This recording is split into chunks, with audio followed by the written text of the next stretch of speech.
नाशिक त्र्यंबकेश्वर कुंभमेळ्यावर होणाऱ्या 35,000 कोटी रुपयांच्या बजेटवर राज्य आणि राष्ट्रीय पातळीवर मोठी चर्चा सुरू आहे।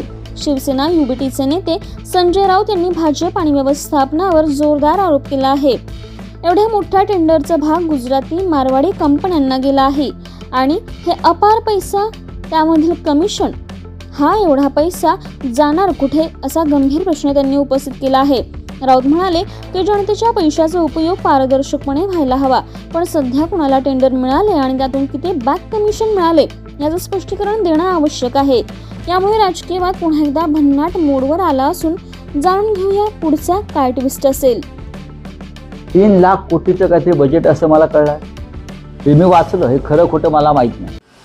कुंभमेळ्याचे 3 लाख कोटीचे काय कामं करणार आहे हे जरा 35,000 कोटी।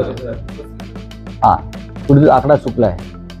नाही, हे 3 लाख कोटी पण करू शकतात, कारण शेवटी पैसे गुजरातच्या ठेकेदारांना द्यायचे। 35,000 कोटीची कामं काय करणार आहात हे कुंभमेळा मंत्र्यांनी एकदा नाशिकच्या जनतेसमोर त्याचं पुस्तक ठेवलं पाहिजे की ही 35,000 कोटीची काम आहे।